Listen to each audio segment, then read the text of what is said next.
Good evening. I am Dr. Mohit Saraugi and I am the Director of Iris IVF Center at Saraugi Hospital. आज मैं आपसे AMH के बारे में बात करने वाला हूँ, बट AMH की कोई भी डिस्कशन से पहले हमें AMH के सिग्निफिकेंस और लॉजिक के बारे में जानना है।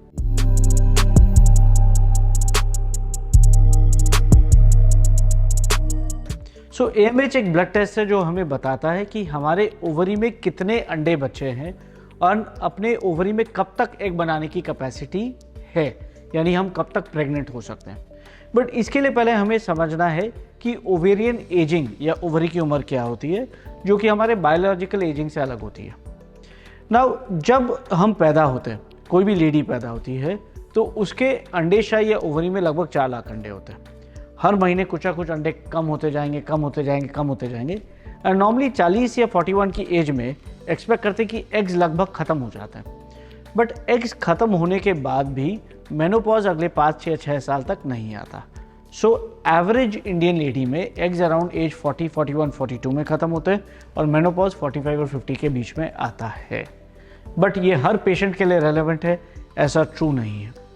कई पेशेंट में या तो कोई जेनेटिक कारण से या इन्फेक्शन या सर्जिकल कारण से या बिना ही कोई एक्सप्लेनेशन के, जहाँ पे हर महीने ज़रूरत से ज़्यादा अंडे कम होते हैं, समय से पहले भी अंडे ख़त्म हो सकते हैं एंड मेनोपॉज समय से पहले आ जाता है।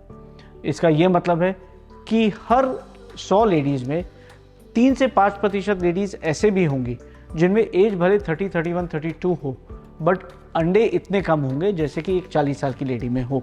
और इनमें अगर टाइम पे एक्शन नहीं लिया तो 1, 2 या 3 साल बाद प्रेगनेंसी खुद के अंडे के ज़रिए पॉसिबल नहीं होगी। इसलिए जब भी हम कोई भी पेशेंट को इनफर्टिलिटी के लिए इवैल्यूएट करते हैं तो हमें ये जानना ज़रूरी है कि उनकी ओवरी की एज कितनी है, उनके ओवरी में अंडे बनाने की क्षमता कितनी बची है। ये जानने के 2 तरीके होते हैं।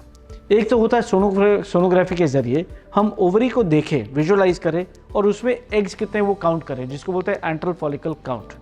ये नॉर्मली सोनोलॉजिस्ट या रेडियोलॉजिस्ट रूटीन चेकअप पे नहीं करते, ये फर्टिलिटी स्पेशलिस्ट जो होते हैं इनिशियल चेकअप पे ज़रूर देखते हैं। सेकंड एक होता है ब्लड टेस्ट जिसको बोलते हैं AMH या एंटी मुलेरियन हार्मोन।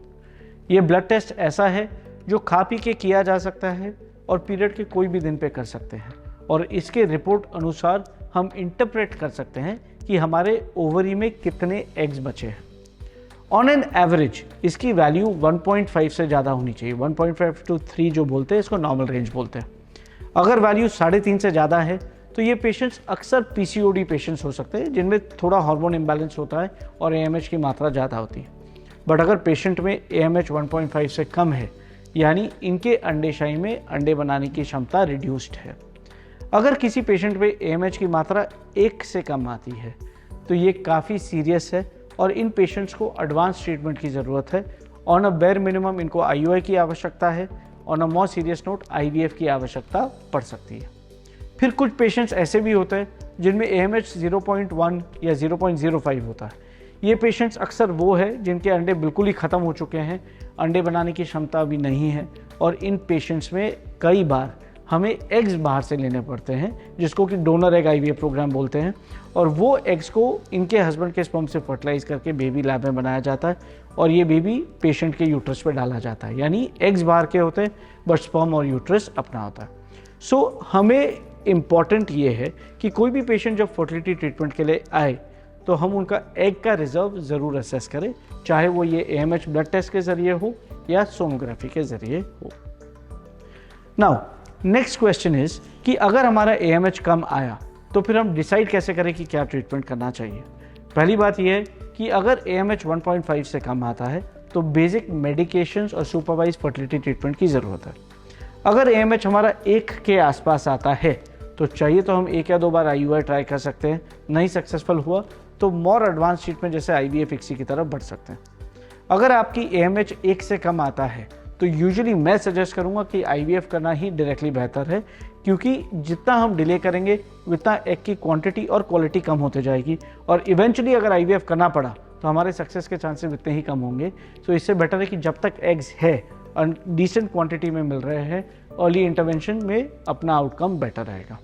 अगर हमारा AMH 0.5 से कम है तो तो ऑनेस्टली सोनोग्राफी करके AFC देख के ही हमें डिसाइड करना चाहिए कि हमारे सेल्फ एक्ट प्रोग्राम सही है कि हमें डोनर एक्ट प्रोग्राम सही है। इसके अलावा अगर ये सिचुएशन है कि हमारा AMH कम है, हमें अपने एक्ट से ही करना है एंड हो सकता है कि पहला IVF फेल हुआ, तो अभी न्यू ट्रीटमेंट मोडालिटीज़ अवेलेबल है जिसमें एग की क्वालिटी और एग की क्वांटिटी बढ़ाई जा सकती है। इसको बोला जाता है ओवेरियन रिजुवेनेशन। इसमें अक्सर हम हमारे ब्लड से प्लेटलेट रिच प्लाज्मा क्रिएट करते हैं जिसको बोलते हैं कि PRP एक सोल्यूशन है जिसपे भरपूर ग्रोथ फैक्टर्स रहते हैं। ये ग्रोथ फैक्टर्स आप जहाँ पे इंजेक्ट करेंगे ये उस एरिया का ब्लड सप्लाई बढ़ाता है। PRP technology wide spread use में है। जिनको अलोपेशिया यानी हेयर लॉस होता है उनके स्कैल्प पे इंजेक्ट करो तो हेयर ग्रोथ बढ़ता है। जिनको जॉइंट प्रॉब्लम है, आर्थराइटिस है, वहाँ पे आप इंजेक्ट करो तो जॉइंट्स का ब्लड सप्लाई बढ़ता है, आर्थराइटिस कम होता है। सिमिलरली जिसके ओवरी में एग बनाने की कैपेसिटी कम है उनमें अगर हम लैप्रोस्कोपिकली या इंटरनल सोनोग्राफी के जरिए ये सोल्यूशन ओवरी के सरफेस या कॉर्टेक्स में इंजेक्ट करें तो जो डोरमेंट और सप्रेस्ड फॉलिकल्स है ये कई बार एक्टिवेट हो जाता है एंड इसमें ज़्यादा अंडे और बेहतर क्वालिटी अंडे मिलने की क्षमता रहती है। सो जो पेशेंट्स में एग रिजर्व काफ़ी कम है बट काफ़ी स्ट्रांगली इंक्लाइंड है कपल की भाई नहीं हमें अपने ही एग से करना है, तो उनमें लैप्रोस्कोपिक PRP या लैप ओवेरियन रिजुवेनेशन के बारे में ज़रूर कंसिडर करना चाहिए। सो विद दैट ये वीडियो मैं कंक्लूड करना चाहता हूँ, बट मेरा टेक होम पॉइंट केवल एक ही रहेगा कि एग रिजर्व को हमें अंडर एस्टिमेट नहीं करना चाहिए एंड कोई भी fertility evaluation egg reserve assessment के बिना इनकम्प्लीट है, चाहे वो AFC यानी एंट्रल फॉलिकल काउंट के जरिए हो जो सोनोग्राफी से करते हैं या AMH ब्लड टेस्ट के द्वारा हो। विद दैट आई होप ये वीडियो आपको यूजफुल लगा हो। इफ सो हमारे चैनल को ज़रूर सब्सक्राइब करिए। Thank you and have a good day.